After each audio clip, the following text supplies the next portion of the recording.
I am Huston Smith, professor of philosophy at the Massachusetts Institute of Technology, and I invite you to a conversation arranged by the Blaisdell Institute of Claremont, California, with Krishnamurti, who was raised by Annie Besant and the Theosophists to be a world teacher, and who, though he discarded the mantle of theosophy, did indeed become a sage of our century, one whose voice is heard as much by the youth of today as throughout the world for the last 60 years. Krishnamurti, it may be that this morning I will have only one question, which in one way or another I'll be coming back to in various ways. In your writings, in your speaking, time and again you come back to this wonderful little word, lucid and lucidity. But is it possible, living as we are in this confused and confusing world, torn by conflicting voices without, conflicting passions within, with hearts that seem star-crossed and tensions that never go?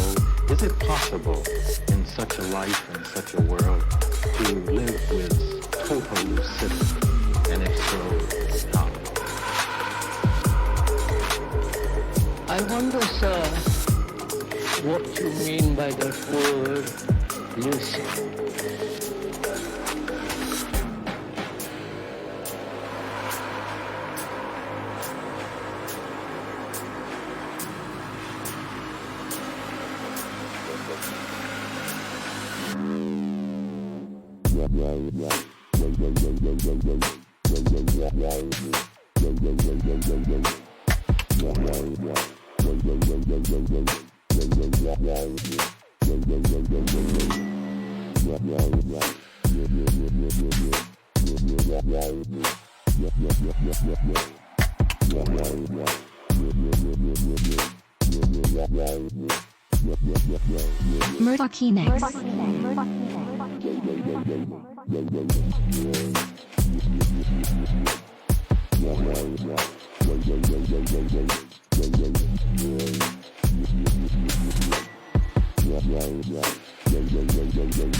And so the fear,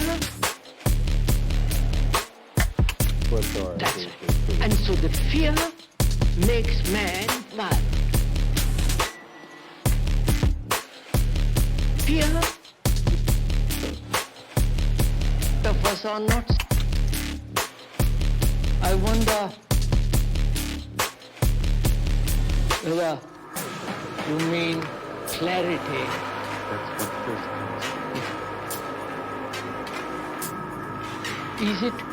Is this clarity a matter of intellectual perception, or is it a perception with your whole being, not merely a fragment of your being, but with the totality of one's own being? It certainly has the ring of the latter. So it is not fragmentary. Therefore, it's not intellectual or emotional or sentimental. And so, is it possible in this confused world with so many contradictions and such misery and starvation, not only outwardly but also inwardly, such insufficiency psychologically, outwardly, there are so many rich societies. Is it at all possible for a human being living in this world to find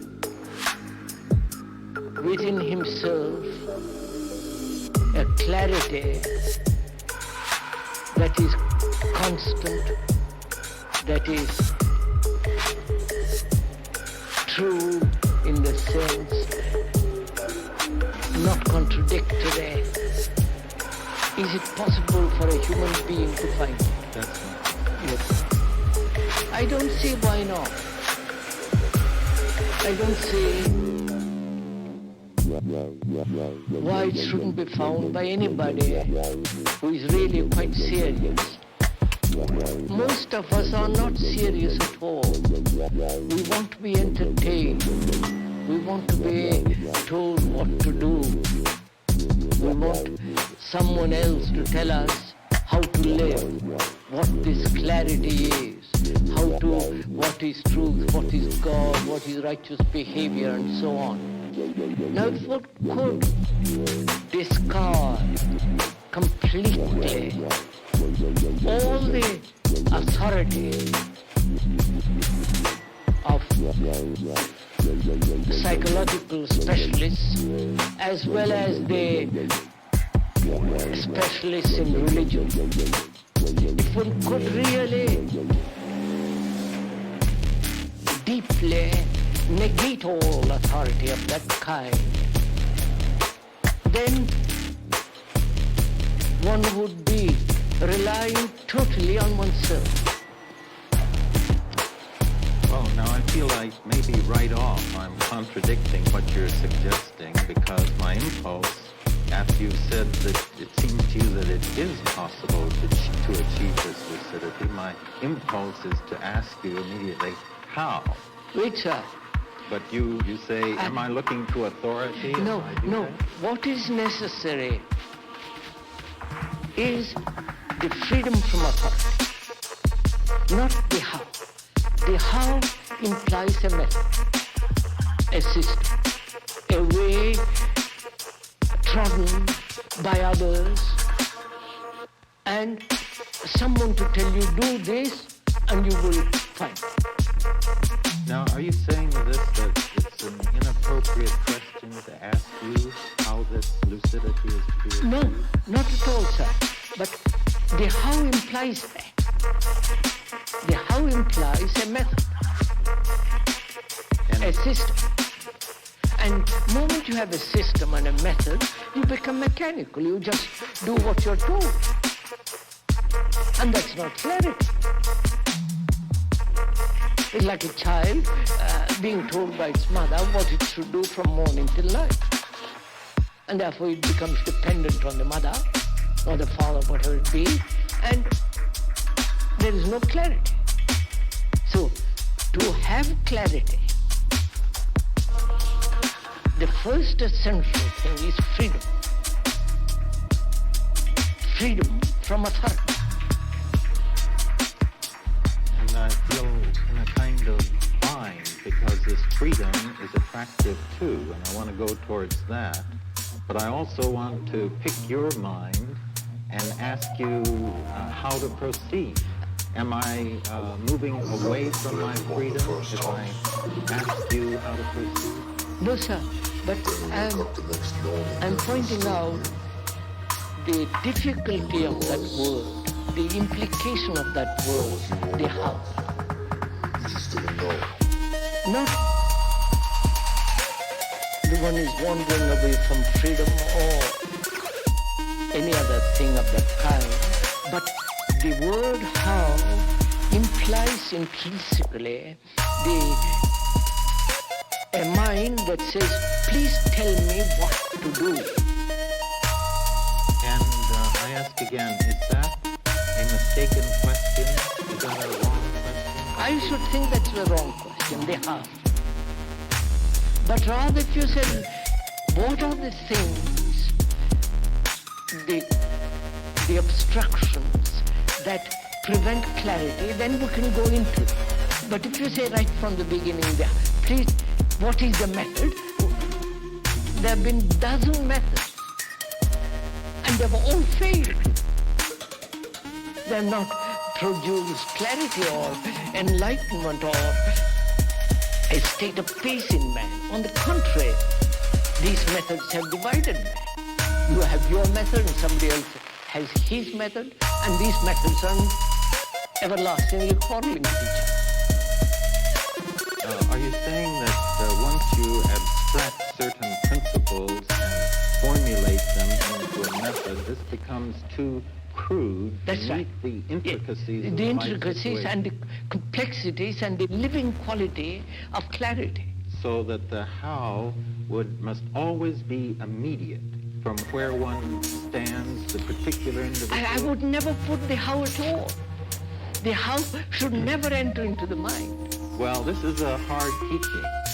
It may be true, and I'm reaching for it, and yet I don't know that it's possible. I don't feel that it's possible completely to relinquish the question how in everything. So I think we'll be able to understand each other if we could go a little slowly, not into the how, but what are the things that prevent clarity?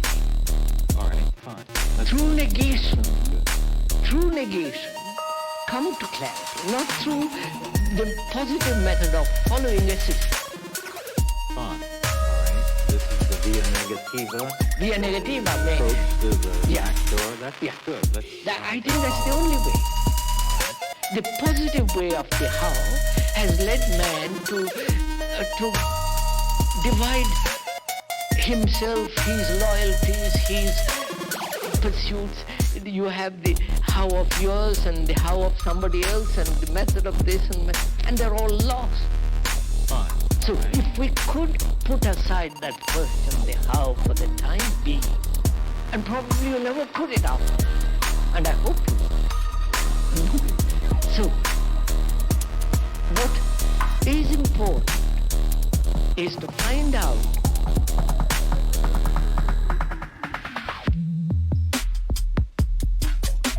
what are the obstructions, the hindrances, the blocks that prevent clear perception of human anxiety, fear, sorrow, and the ache of loneliness, the utter lack of love and all that.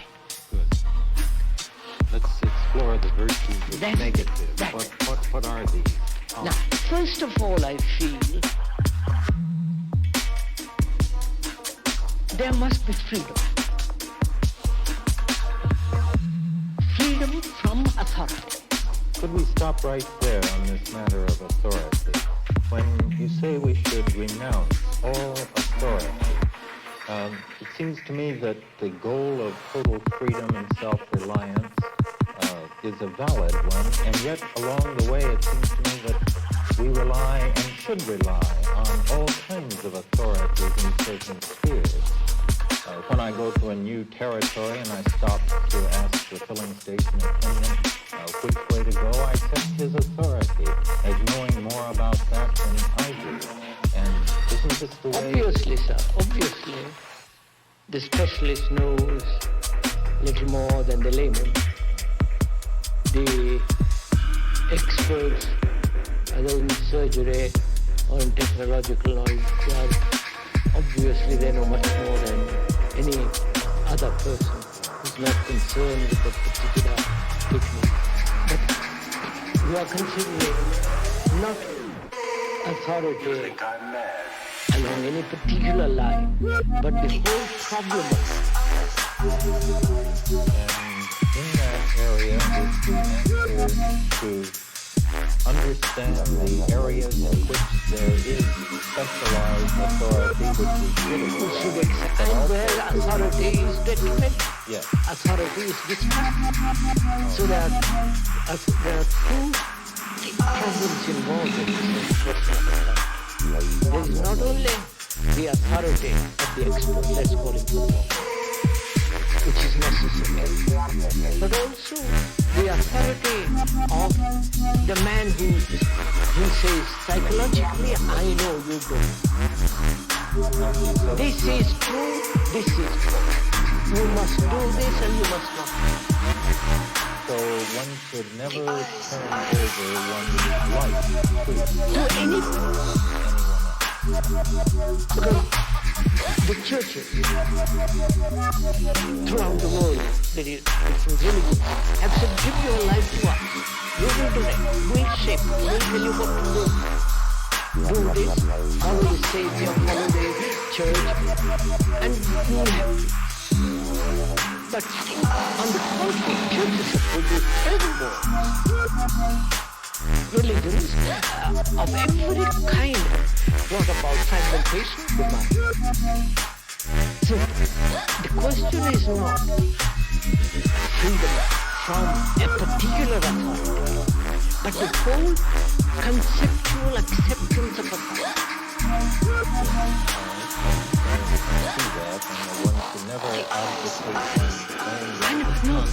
No, I'm not talking of conscience. Our conscience is such petty little affair. Well, maybe we're thinking about conscience, and I'm thinking about the conscience of how I should live my life. No, sir, no. We have started out to say, asking the question, why is it man who has lived for 2 million years and more, why is man not capable of clear perception and action?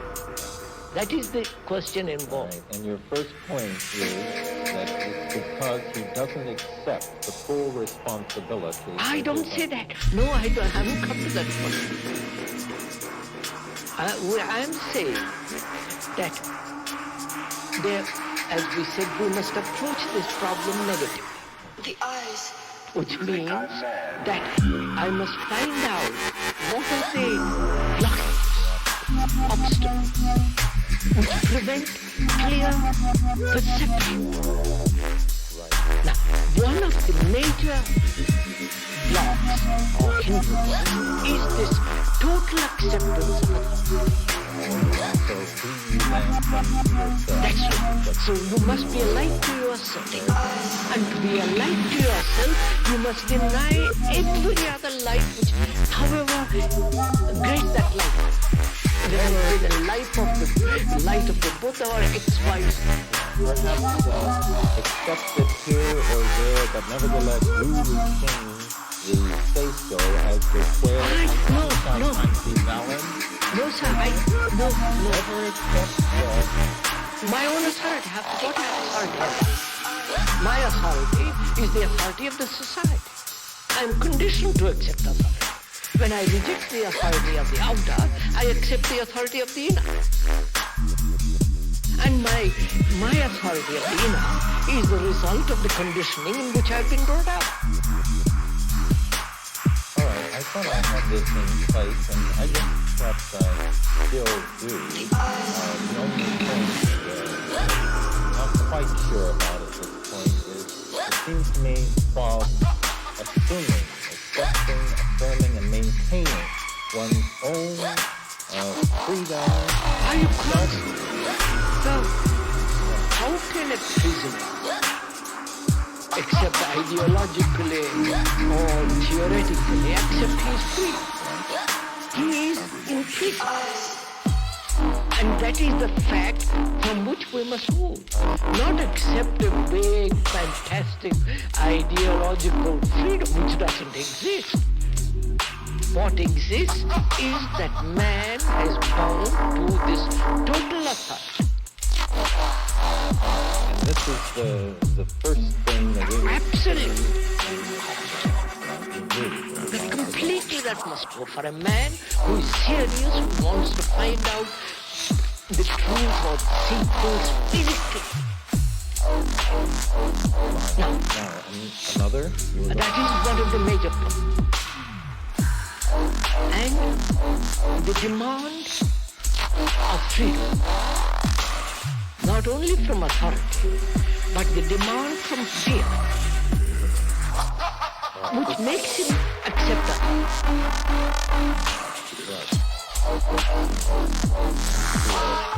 So to meet the craving for authority is fear. Which we Yeah. look to authority. That's it. And so the fear makes man violent. Not only territorial violence, but sexual violence and different forms of violence. So, authority, the freedom from authority implies the freedom from fear. And the freedom from fear implies the cessation of every form of violence. If we stop violence, then fear recedes. No, sir, it's not a question of recession, of fear. Let's put it around the other way, sir. Man is wild. Linguistically, psychologically, in daily life he is wild, which ultimately leads to war. And man has accepted war as the way of life. Everyone's mad. Whether in the office, whether at home, or in the playing field, or anyway, war is accepted as the way of life, which is the very essence of violence. Now, and aggression are always involved. So, as long as man accepts violence, lives a way of life which is violence, he perpetuates fear, and therefore violence, and also accepts authority. Vicious circle. And the churches say live peaceful, be kind, love your neighbor, which is all sheer nonsense. They don't mean it. They merely a verbal assertion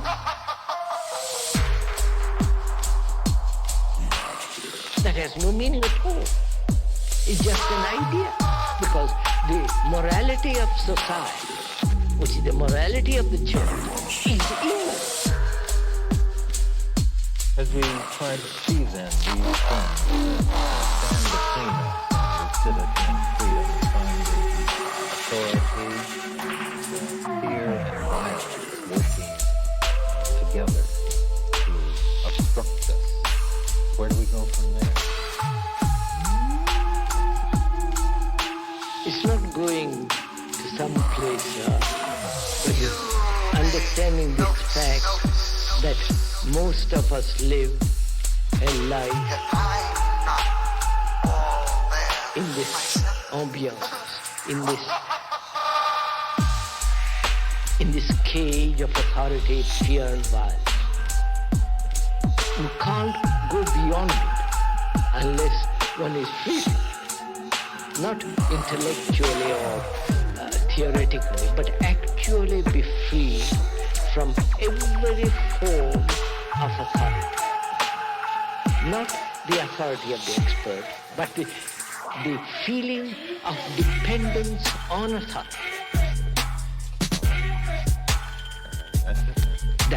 Then is it possible for a human being to be free completely of fear? Not only at the superficial level of one's consciousness, but also at the deeper level, what's called the unconscious. Is it possible? That's the. Otherwise, you're bound to accept authority of any Tom, Dick, and Harry with a little bit of knowledge, a little bit of cunning explanation or intellectual formulas. You're bound to fall for it. But the question whether a human being, so heavily conditioned as he is, through propaganda of the church, through propaganda of society, morality, and all the rest of it, whether such a human being can really be free from fear. That is the basic question.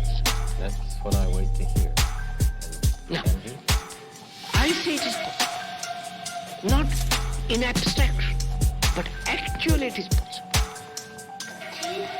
All right, and my impulse again is to say how. And the refrain, say, you see, when you say how, you stop to learn. All right. You cease to learn. All right, let's just forget that I said that, That's, because I don't want to get this no, you can never even ask that, ever, because we are learning about the nature and the structure of human fear at the deepest level and also at the most superficial level. And we're learning about it. And when you're learning, you can't ask suddenly, how am I to learn? There is no how. If you're interested, if the problem is vitally intense, it has to be solved to live peacefully. There is no how. You say, let's learn about it. So the moment you bring in how you move away from the central fact of learning. All right, that's fine. Let's continue on the shaft of learning about this. So, what does it mean to learn? Are you asking me? Yes, obviously. What does it mean to learn? It means to perceive how one should proceed in a given moment. No, sir. Surely. Here is a problem of fear. I want to learn about it. First of all, I mustn't condemn it.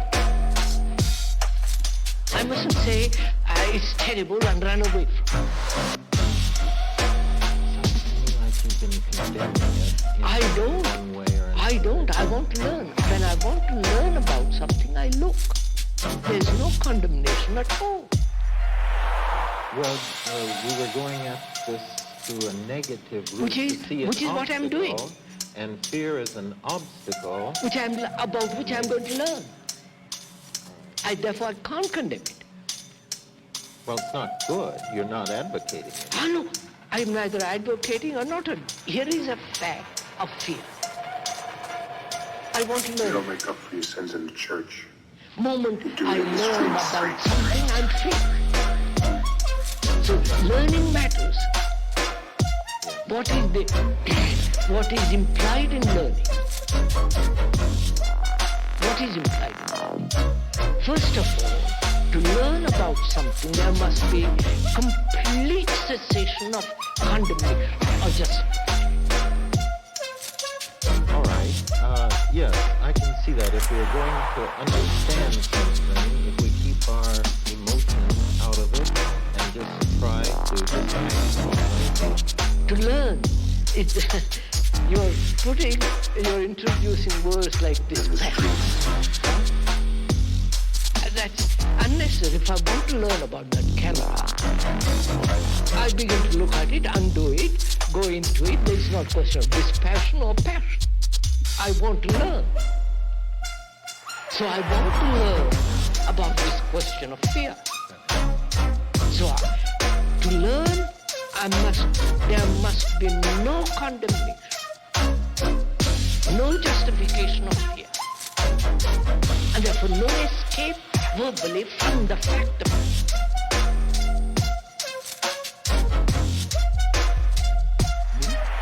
But the tendency is to deny it. To deny the reality? The reality of fear. The reality that fear is causing all these things. To deny by saying, I must develop courage. So, please, we are going into this problem of fear because it's a very important question. You do it in the streets. Whether human mind You do it at home. can ever be free of fear. The rest is bullshit and you know it. Which means whether the mind is capable of looking at fear, looking, not in abstraction, but actually at fear as it occurs. Facing fear. Right. All right. No. We should do this, and I agree with you. To face it, no condemnation. All right. No justification. Simply being Aware of fear. Acknowledging. Not I don't acknowledge it. There's the camera there. I don't acknowledge it. It's there. All right. I don't want to distract my line That's of why, thought with please, these sir, words. that's why when I speak awfully careful of words, because the word is not the thing that I don't want to move away from it. So, to learn about fear, there must be no condemnation or justification. That's fact. Then the mind can look at fear. What is fear? There are every kind of fear. Fear of darkness, fear of the wife, fear of the husband, fear of war, fear of storm, fear of so many psychological fears. And you cannot possibly have the time to analyze all the fears. That will take the whole lifetime. By then you have not even understood anything. So it's the phenomenon of fear itself, rather than Any particular fear. Now, what should we learn? Wait, I'm going to show you something. Go slow. Now, to learn about something, you must be in complete contact with it. I want to look, sir. I want to learn about fear. Therefore, I must look at it. I must face it. Now, to face something implies a mind that does not want to solve the problem of fear. To look at fear is not to solve the problem of fear. Now, Look, this is very important to understand. Because then, if I want to solve fear, I'm more concerned with the solution of fear than facing it.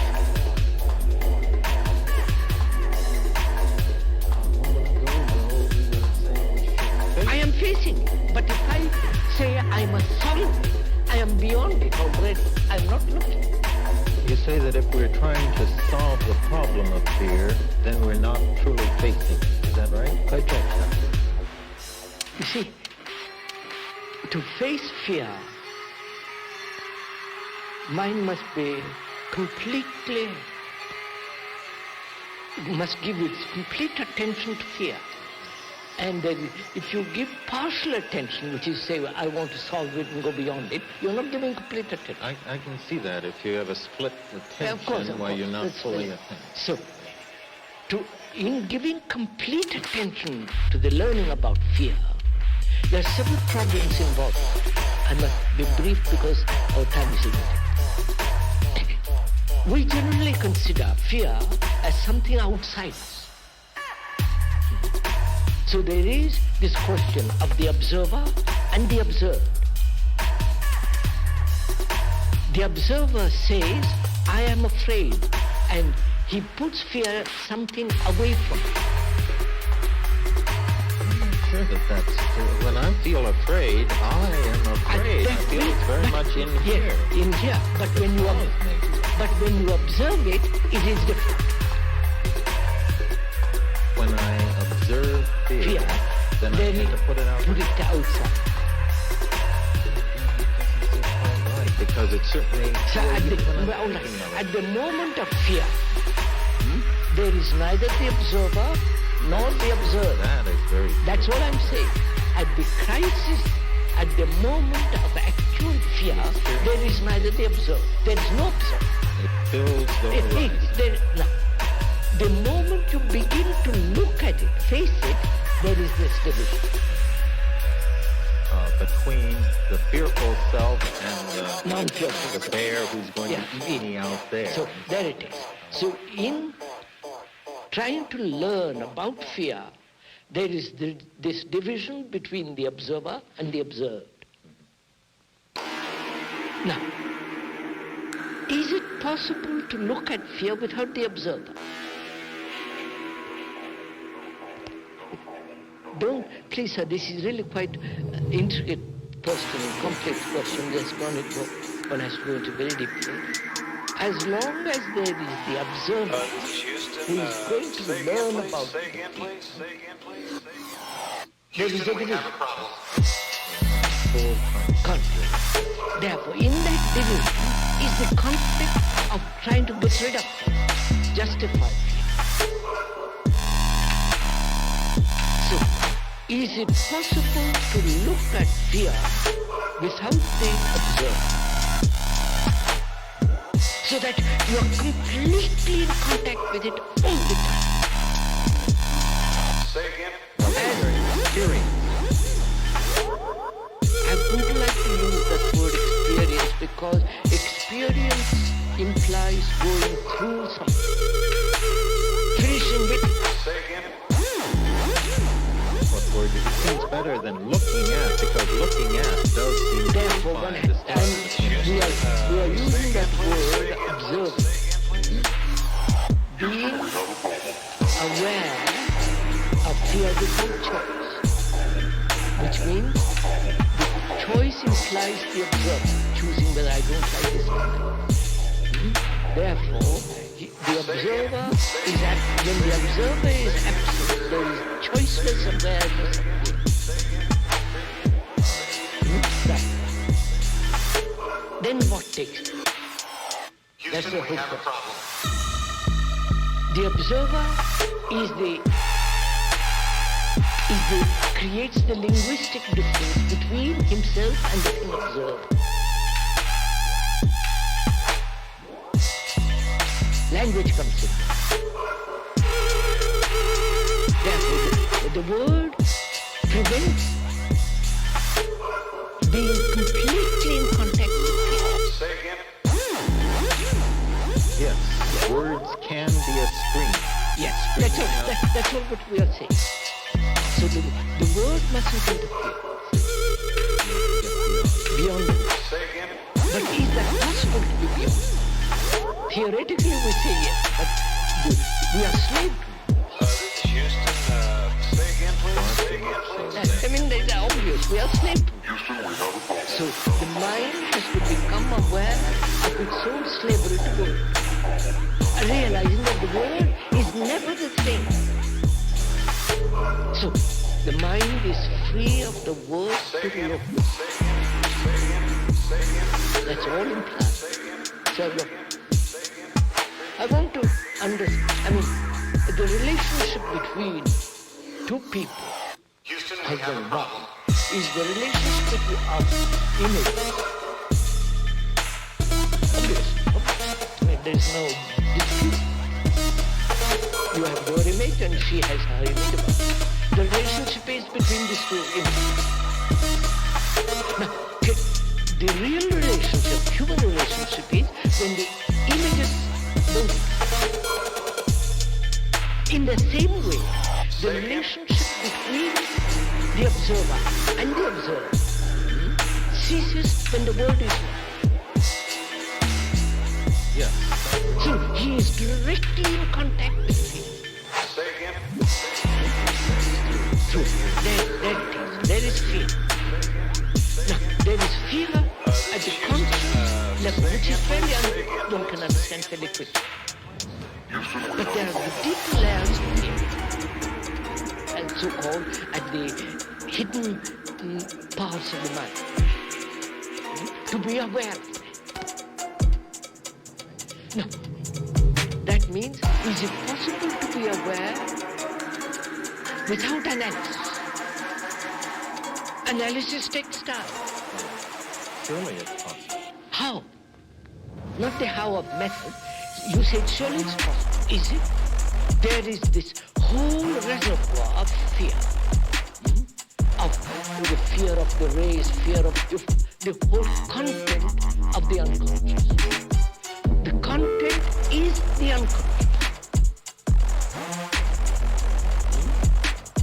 Now, to be aware of it, which means not through dreams. Again, that takes too long. Now you're talking about whether we can be explicitly aware of the full reach of mind. Yeah, full content reach of the mind, which is both the conscious as well as the deeper layers. The totality of consciousness. And can we be explicitly aware Yeah. of all? I'm not sure. I say it is possible. It is only possible when you are aware during the day what you say, the words you use, the gestures, the way you talk, the way you walk, what your thoughts are. To be completely and totally aware of all. Do you think all of that can be Yes, sir. for you and Total, absolute. When there is no condemnation and justification. When you are directly in contact with it.